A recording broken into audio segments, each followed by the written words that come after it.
Il y a quelques semaines, dans ma vidéo sur mes sources de revenus, je vous disais ça. J'ai réalisé des investissements qui ont un petit peu fructifié depuis plus d'1 an. Et donc aujourd'hui, avec mes différents investissements, j'ai réalisé une plus-value d'environ 1000 €. Et depuis que j'ai parlé de mes investissements en bourse, j'ai reçu beaucoup de questions.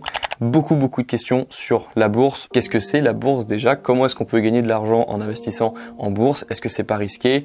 Comment investir? Où investir? Etc. Et je me suis dit que j'allais répondre à toutes ces questions dans cette vidéo et que j'allais essayer d'en faire une vidéo pour les débutants qui ne comprennent pas grand chose au monde de la bourse parce que c'est assez compliqué lorsqu'on commence à rentrer dans ce monde. Et lorsque j'ai commencé à m'intéresser à ça il y a 3 ans, c'est quelque chose qui m'a paru très compliqué. Donc je vais essayer de vulgariser ça au maximum et de vous apporter des informations qui pourront vous être utiles. Il y a déjà pas mal de youtubeurs qui ont fait des vidéos sur le sujet, sur investir lorsque l'on est débutant et qui pourront vous donner, je pense, de très bons conseils. Donc je vous mettrai d'autres vidéos en description de cette vidéo pour que vous alliez un petit peu plus loin. Et juste avant qu'on commence, je voulais faire 2 disclaimers. Le premier, c'est que je ne donne pas de conseils d'investissement, que investir comporte des risques et que vous êtes seul responsable de vos investissements. Et le deuxième disclaimer, c'est que cette vidéo est sponsorisée par Trade Republic. Je vous en reparle plus tard dans la vidéo.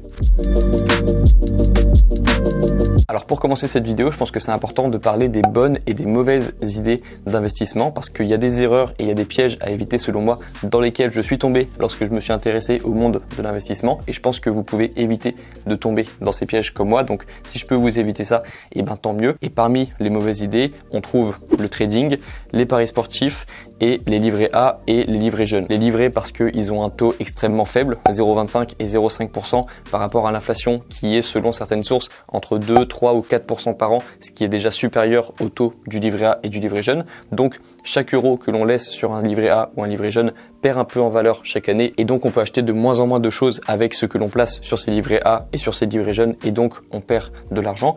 Et puis le trading et les paris sportifs parce que la promesse est un petit peu trop belle pour être vraie et il n'y a pas vraiment de système qui nous permet de devenir riche en très peu de temps. Et comme le dit Naval, un investisseur, il n'existe pas de schéma pour devenir riche rapidement, c'est simplement quelqu'un qui profite de ta crédulité pour s'enrichir. Et au contraire, selon moi, la bonne idée lorsque l'on cherche à investir, c'est d'investir sur le long terme avec un portefeuille diversifié et c'est ce que je vais essayer de vous apprendre à faire dans cette vidéo. Mais juste avant, il faut qu'on parle de ce qu'est la bourse. Alors, c'est important de poser les bases lorsqu'on parle d'investir en bourse. Et donc, la bourse, qu'est-ce que c'est? Pour commencer cette vidéo, la bourse, c'est une place publique sur laquelle s'échangent des titres financiers. Plein de titres financiers différents à l'achat ou à la revente. On y trouve des actions, on y trouve des obligations, on y trouve des ETF et même des produits financiers encore plus compliqués que je ne vais pas aborder dans cette vidéo. Mais retenons d'abord les actions, les obligations et les ETF. Alors les actions individuelles, on appelle ça des titres de propriété parce que par exemple, lorsque j'achète une action Apple, je deviens actionnaire de la société, je rentre au capital de la société et donc je détiens une micro-partie de la société, à l'inverse des obligations qui sont ce qu'on appelle des titres de créance où on va acheter une dette qui va nous être restituée avec des intérêts. Les obligations, ce qu'on appelle des bonds en anglais, ce sont des titres financiers qui sont réputés être plus stables que les actions en bourse qui peuvent voir leur valeur fluctuer avec le temps alors qu'une obligation est réputée nous rapporter de l'argent sur le long terme de manière plus sûre, mais avec forcément des gains qui sont moins importants. Et dans cette vidéo, je ne vais pas beaucoup vous parler des obligations parce que personnellement, j'en ai pas. Donc, c'est pas quelque chose qui m'intéresse vraiment pour ma stratégie à moi et donc je vais pas beaucoup vous en parler. Mais par contre, je vais vous parler des ETF parce que c'est quelque chose qui m'intéresse beaucoup et qui, je pense, pourra également vous intéresser.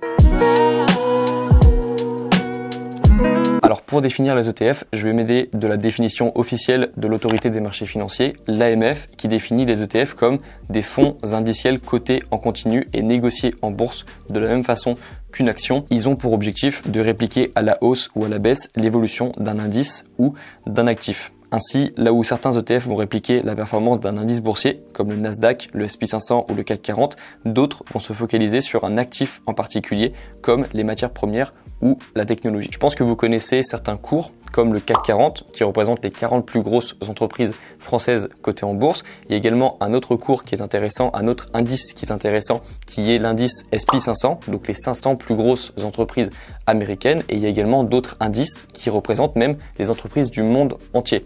Et le but, lorsque on investit en bourse sur le long terme, c'est d'avoir un portefeuille diversifié et donc d'avoir des entreprises dans différents domaines, technologiques, santé, environnement, bref, d'avoir des domaines variés dans lesquels lesquels on investit pour avoir un portefeuille diversifié au maximum. Et donc les ETF, vous allez beaucoup en entendre parler dans les vidéos sur investissement parce que c'est un vrai placement financier qui est selon moi intelligent parce qu'il est diversifié, parce qu'il est moins risqué. Et moi-même, dans mon portefeuille d'actions et d'ETF, j'ai environ 60% de mes placements dans des ETF et 40% dans des actions individuelles, mais quand même une grande majorité d'ETF. On trouve des ETF qui répliquent le cours de l'or, qui répliquent le cours du cacao, qui répliquent le cours de 1000 entreprises dans le monde, par exemple le MSCI World qui représente 1500 et quelques entreprises du monde entier. Vous allez vite comprendre lorsque je vais vous montrer l'ETF, vous allez voir que c'est extrêmement diversifié et que c'est a priori plus safe comme investissement que d'investir dans une seule société, dans une seule action individuelle. Donc là par exemple, on peut voir que cet ETF qui s'appelle Amundi Index MSCI World UCITS ETF a pour objectif de répliquer au plus près l'évolution de l'indice MSCI World et qui représente même plus de 1700 valeurs mondiales en une seule transaction. Donc lorsque j'investis dans cet ETF, j'investis une fois dans 1700 entreprises différentes, dans des secteurs différents qui font partie d'un même indice que réplique cet ETF. Et donc là, on peut voir que dans cet ETF, on trouve Apple, Microsoft, Amazon, Facebook, Alphabet, donc Google, Nvidia, Tesla. On trouve des entreprises qui sont dans la finance, dans la santé, dans l'industrie, dans les matériaux, dans l'énergie, dans l'immobilier. Et donc, c'est un ETF qui est pour le coup très diversifié. Maintenant que je vous ai un petit peu parlé des actions, des obligations et des ETF, j'aimerais faire une distinction entre le trading et la bourse. Peut-être que j'aurais dû commencer cette vidéo par ça, mais je pense que c'est important de faire la distinction quand même, parce que je vous ai dit que c'était une mauvaise idée selon moi d'être un trader, de faire du trading, ce qui est le fait d'acheter des actions et de les revendre très rapidement avec profit. Et donc c'est ce que vous voyez dans les films généralement avec lorsque les personnes ont plein d'ordinateurs et qu'elles suivent le cours d'une action, et c'est ce que vous avez parfois vu sur YouTube où il y a eu des concours de trading où par exemple des youtubeurs faisaient un concept une journée pour devenir trader, et d'ailleurs ces concepts avaient souvent été critiqués parce que c'est pas un jeu de faire du trading et c'est un métier qui est réservé à des professionnels et qui fait perdre beaucoup d'argent à des personnes peut-être un petit peu trop crédules comme moi il y a 3 ans qui cherchaient à gagner de l'argent rapidement, à se faire de l'argent de poche, alors que c'est un métier réservé à des professionnels. Donc pour moi le trading c'est pas une bonne idée pour 99,9% de la population, alors que l'investissement à long terme de manière diversifiée comme j'essaie de vous le présenter depuis le début de cette vidéo, c'est pour moi une bien meilleure idée et qui est accessible à bien plus de personnes. C'est pour ça que dans ma dernière vidéo sur mes sources de revenus, je vous expliquais que j'avais une plus-value latente d'environ 1200 € parce que les actions et ETF que j'ai achetés en début 2020 ont pris de la valeur avec le temps. Et donc si je les revends aujourd'hui, je vais réaliser un profit. Et encore, c'est seulement sur un an parce que j'ai réalisé des investissements seulement depuis un an. Et avec le temps, évidemment, peut-être que ce sera des sommes plus importantes. Mais c'est ça l'investissement à long terme, c'est d'acheter des titres financiers, de ne pas les revendre dès qu'il commence à avoir une crise et dès que l'action perd en valeur, de rester sur la durée, de tenir dans le temps et ensuite de revendre ces actions dans 20, 30, 35 ans pour ceux qui ont le plus de patience. Ça, c'est l'investissement à long terme et ça, c'est un investissement qui est selon moi plus safe et qui est recommandé dans plein de livres de finances que je vous recommanderai également en fin de vidéo.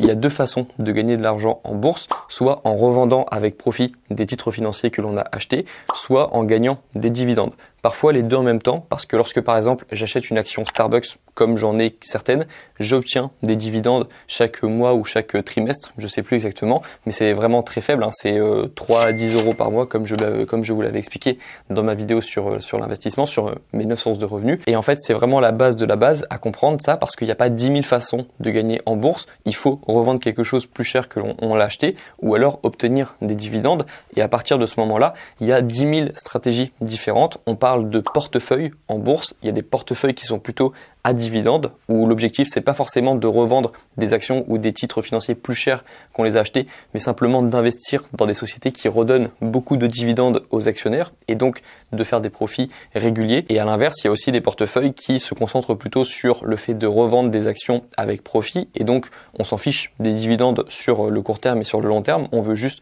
revendre des actions avec profit. Et par exemple, lorsque j'achète des ETF, je me concentre plutôt sur des ETF qui sont dits capitalisants plutôt que distribuants, parce que l'objectif pour moi c'est plutôt de revendre des actions avec profit dans 20, 30, 35 ans et pas de récupérer des dividendes chaque mois. Donc je me concentre plutôt sur des ETF qui sont capitalisants. Ok, je sais que ça fait peut-être beaucoup pour ceux qui sont vraiment débutants et qui comprennent pas encore vraiment le monde de la bourse, mais comprenez qu'il y a vraiment beaucoup de stratégies possibles. Il y a également un portefeuille qui est assez connu, qui est le portefeuille d'Harry Browne, qui consiste à acheter 25% d'actions, 25% d'obligations, 25% d'or et de garder 25% en cash, parce que historiquement, ce portefeuille s'est plutôt bien prouvé lors des crises, par exemple. Mais voilà, il y a plein de stratégies différentes. Il y a des portefeuilles qui sont très passifs, qui consistent à investir seulement dans des ETF et à ne pas s'occuper de la valeur de l'ETF, mais simplement d'investir sur le long terme. Il y a des portefeuilles plus actifs et je vous mettrai pareil en description de vidéos, des vidéos de youtubeurs qui ont été faites sur le sujet, qui parlent de leurs portefeuilles, qui ont parfois des très bonnes performances, bien meilleures que les miennes. Donc je vous mettrai ça en description pour que vous alliez un petit peu plus loin lorsque vous chercherez à constituer votre portefeuille. Alors juste avant qu'on rentre en détail dans comment investir en bourse et par quelle plateforme passer et comment j'achète une action en direct, je pense qu'il est important de parler d'une notion qui est un petit peu compliquée à comprendre mais qui résume tout, qui résume l'intérêt d'investir en bourse. Et cette notion, c'est la notion d'intérêt composé. Ce qu'il faut comprendre, c'est que lorsqu'on investit en bourse et qu'on réalise des bons investissements, on va produire des intérêts, nos investissements vont réaliser des intérêts et les intérêts de nos investissements vont eux-mêmes réaliser des intérêts qui vont eux-mêmes réaliser des intérêts. Et donc, sans s'en rendre compte, lorsque on investit par exemple 100 € par mois pendant 30 ans avec un taux de 6%, par exemple, on va réaliser une somme énorme que je vous affiche à l'écran. Et même pour moi, c'est encore difficile à comprendre, mais à défaut de le comprendre, il faut au moins le voir et comprendre que lorsque on investit sur le long terme, même avec un taux d'intérêt de 6, 7 ou 8%, ce qui est possible d'atteindre lorsque on investit en bourse sur le long terme et de manière diversifiée, et ben on peut avoir des résultats assez extraordinaires sur le long terme. C'est juste que c'est difficile à imaginer, c'est quelque chose qui se produit mais qui est difficile à voir. Je crois que c'était même Albert Einstein qui disait que les intérêts composés c'est la plus grande force de l'univers, et c'est cette idée en fait, c'est que lorsque tu fais des actions positives sur le long terme et que tu en fais des habitudes et que tu répètes ça, bah tu vas produire des choses que tu ne pensais pas capable de produire ou de faire des choses que tu ne pensais pas capable de faire. Ça marche comme ça dans la finance, lorsque tu réalises des investissements sur le long terme qui vont produire des intérêts, mais ça marche aussi dans la vie de tous les jours. Lorsque tu réalises des habitudes positives, tu vas améliorer de 1% ton quotidien chaque jour, et un jour, sans t'en rendre compte, bah, tu auras créé un quotidien, tu auras créé des choses que tu ne pensais pas capable d'avoir créé parce que tu as été régulier. Ok, maintenant, comment est-ce qu'on fait pour investir en bourse? Comment est-ce qu'on fait pour acheter une action? En fait, on ne peut pas acheter une action de la même façon qu'on achète quelque chose au supermarché. Il faut passer par une plateforme, ce qu'on appelle un courtier, un intermédiaire ou également un broker en anglais. Et donc, il faut passer par une plateforme en ligne, généralement, qui nous permet d'acheter des titres financiers et donc de posséder des actions, des obligations ou des ETF. Et donc moi, maintenant, je vais te montrer à l'écran comment j'achète une action en direct chez Trade Republic.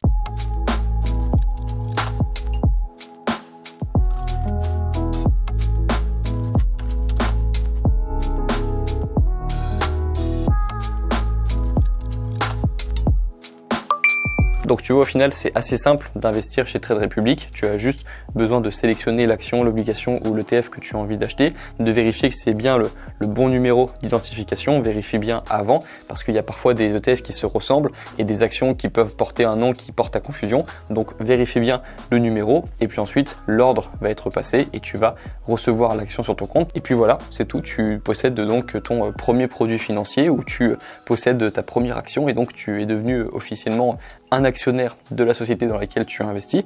Et puis c'est aussi simple que ça. Je sais qu'au début ça peut paraître un petit peu compliqué, l'interface, on voit des courbes un petit peu partout, parfois on voit des courbes rouges donc ça fait un petit peu peur, on voit des actualités donc ça fait un petit peu peur, mais ce qu'il faut comprendre c'est qu'il ne faut pas passer normalement beaucoup de temps sur cette interface. Le plus souvent lorsque tu arrives sur ton application c'est pour investir et tu ne dois pas regarder tous les jours comment se passent tes investissements, comment vont tes investissements, parce que je te le rappelle, lorsque on investit sur le long terme, on ne s'occupe pas des baisses à court terme ou des hausses à court terme, on s'occupe simplement du long terme et on espère que l'action dans laquelle on investit prend en valeur au fur et à mesure des dizaines d'années. Donc même si au début on a toujours le sentiment et le réflexe de vouloir regarder comment se passent nos investissements, c'est pas une bonne idée de regarder ces investissements tous les jours. Et par exemple, lorsque j'investis pour la première fois sur mon compte titre, je me suis rendu compte que j'avais fait je crois moins 10% dans la journée. Je me suis dit oh là là, c'est quoi ça, on m'avait dit que la bourse c'était bien pour investir, etc. Et donc je commençais déjà à regretter mon investissement, mais non, le but c'est d'investir sur le long terme parce que normalement normalement, si l'histoire continue de se répéter, sur le long terme, le marché a tendance à se remettre des crises et à continuer de monter. Maintenant que je vous ai dit ça, je voulais vous parler des avantages de Trade Republic et pourquoi je recommande de passer par Trade Republic si c'est la première fois que vous investissez et que vous cherchez un broker sur lequel investir. Déjà, la première raison, c'est que Trade Republic, l'interface est jolie. Je trouve que c'est agréable de passer par cette application pour investir et c'est un détail, mais c'est quand même important parce que c'est lorsqu'on commence à investir tous les mois ou toutes les semaines, c'est quand même agréable de le faire sur une belle application et sur une belle interface. Et c'est pas le cas de tous les brokers que j'ai pu utiliser avant qui n'étaient pas forcément si intuitifs que ça et qui donnaient pas forcément envie d'investir.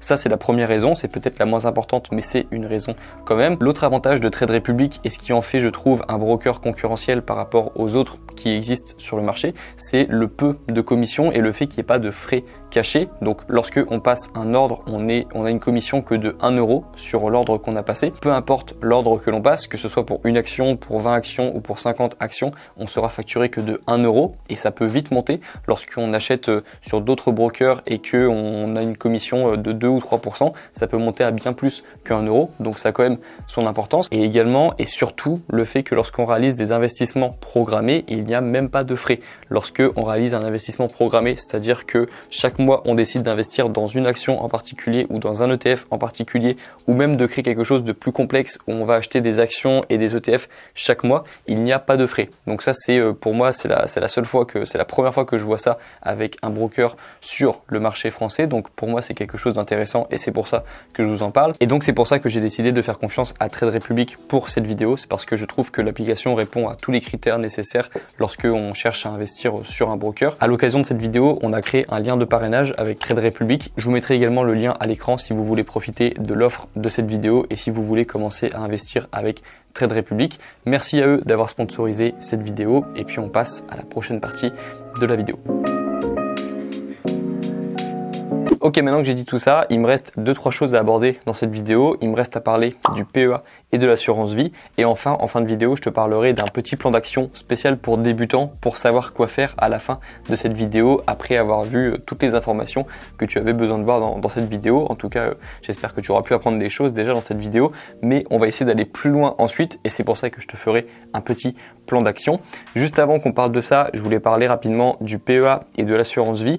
Pourquoi? Parce que ce sont des enveloppes fiscales, c'est-à-dire des moyens légaux, je précise, mis en place pour payer moins d'impôts sur nos investissements. Parce que le problème, entre guillemets, si on ne connaît pas ces enveloppes fiscales, c'est que par exemple, là sur tous mes investissements réalisés l'an dernier, vous avez vu dans ma dernière vidéo que j'avais une plus-value d'environ 1200 €. Et si aujourd'hui, je décide de vendre toutes mes actions et tous mes titres et que je réalise ma plus-value, je vais être imposé sur cette plus-value parce qu'il y a une taxe qui s'appelle la flat tax, le prélèvement forfaitaire unique en français, le PFU, qui est de 30%, donc de 17,2% de cotisations sociales et de 12,8% d'impôts sur le revenu. Donc 30% quand même, c'est assez énorme quand même comme taxe. Et c'est pour ça qu'il y a des enveloppes fiscales prévues par le législateur français. La première et une des plus connues, c'est le PEA, le plan d'épargne en action. C'est un compte à créer, c'est un contrat à souscrire que tu peux faire en ligne la plupart du temps et tu peux créer donc simplement un PEA en quelques heures en signant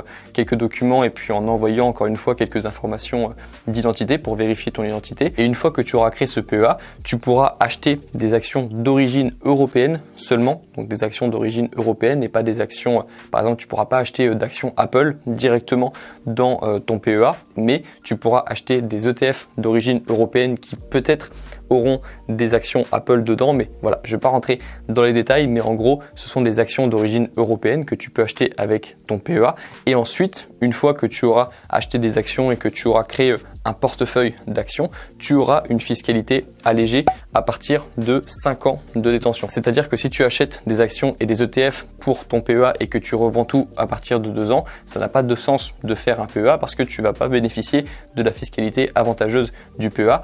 Par contre, si tu continues d'acheter et d'investir des actions pendant 5 ans et puis qu'ensuite tu t'autorises à revendre tes actions et que tu réalises des plus-values, tu seras seulement imposé à 17,2%. Tu n'auras pas les 12,8% d'impôt sur le revenu. Les conditions pour ouvrir un PEA, je ne vais pas y revenir précisément dans cette vidéo parce qu'elle est déjà assez longue, mais je te mettrai en description de vidéo des personnes qui en ont parlé sur YouTube et qui en ont bien parlé et qui pourront t'apporter des informations là-dessus. Mais globalement, il faut avoir 18 ans, il faut envoyer tes informations pour valider ton identité et puis il faut créer ton compte pour faire date, et puis à partir de cette date, tu pourras faire s'écouler le délai de 5 ans. Et si tu retires tes actions, si tu revends tes actions après 5 ans et que tu casses ton PEA, tu pourras bénéficier de la fiscalité avantageuse. Mais le but, lorsque tu crées un PEA, c'est d'investir pendant au moins 5 ans. Et si tu veux garder tes actions que tu as sur ton PEA pendant 5, 10 ans, 15 ans, tu peux le faire aussi. Le but, c'est au moins d'attendre 5 ans. Ça, c'est l'avantage d'avoir un PEA, par exemple, par rapport à un compte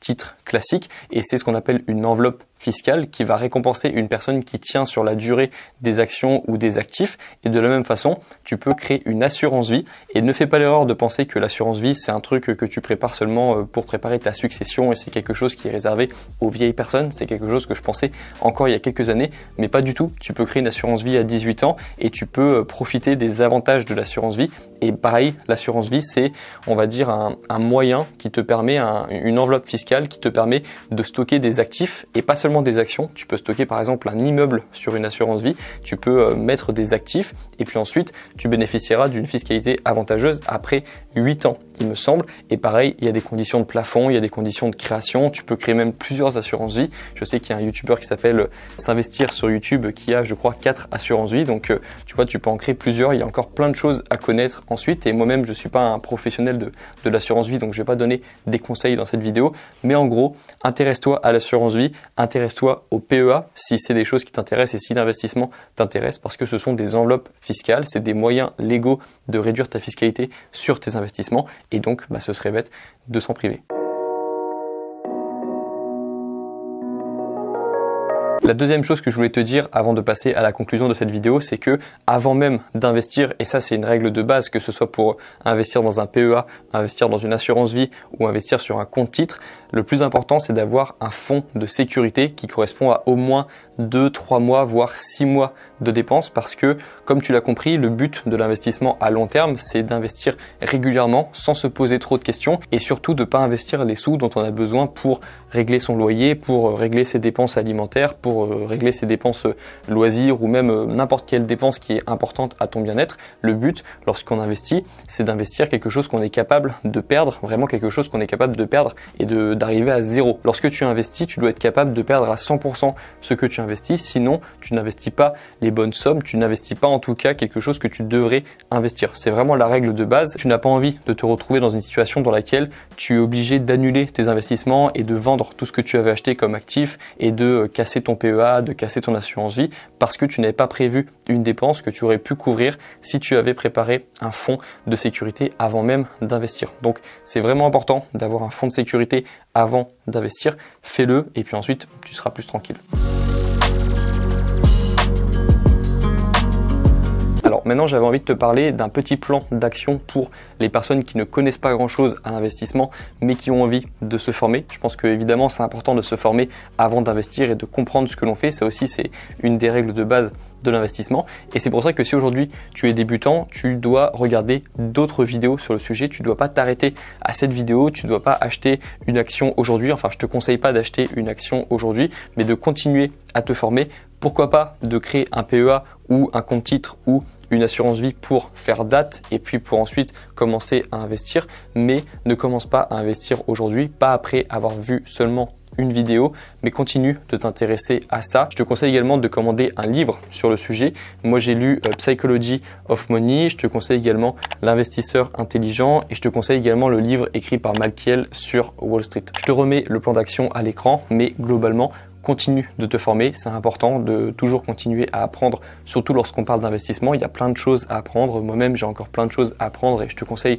toi aussi de continuer de te former, mais de commencer également à investir pour commencer à profiter des intérêts composés, continuer de s'intéresser, continuer d'être curieux, je pense que c'est vraiment important et prendre un livre sur le sujet comme le livre Psychology of Money que j'ai lu, c'est vraiment un très bon livre pour comprendre le monde de la bourse, pour comprendre l'intérêt d'investir sur le long terme et pour comprendre que les résultats se font surtout à la fin du processus et pas au début, et qu'il faut continuer d'investir même lorsque les personnes autour de nous commencent à craindre le fait d'investir. C'est vraiment un très bon livre pour commencer à investir. C'est celui que j'ai lu en premier, donc c'est peut-être pour ça que je l'aime bien. Et puis voilà, continuez de vous former sur le sujet, continuez d'apprendre. N'attendez pas non plus d'avoir tout compris pour commencer à investir. Commencez à mettre un pied dans l'investissement, parce que c'est quelque chose selon moi qui est important et qui devrait être encore plus vulgarisé, qu'on devrait encore plus apprendre aux étudiants et puis à toutes les personnes, en fait, toutes les personnes qui ont les capacités de comprendre l'investissement. Je pense que c'est important et c'est pour ça que j'ai fait aussi cette vidéo. En tout cas, j'espère que vous aurez pu y voir un petit peu plus clair dans le monde de la bourse et de l'investissement. Je vous invite à me poser vos questions si vous en avez à la fin de cette vidéo, pour que peut-être je refasse une vidéo dessus si j'ai les compétences de le faire. Merci également à Trade Republic d'avoir sponsorisé cette vidéo. Je vous remets à l'écran mon lien de parrainage pour profiter de l'offre de cette vidéo et pour profiter de l'application Trade Republic de manière générale. J'espère que cette vidéo vous aura plu. Abonnez-vous pour plus de vidéos de ce genre sur la chaîne et nous, on se retrouve dans quelques jours pour la prochaine vidéo. Ciao!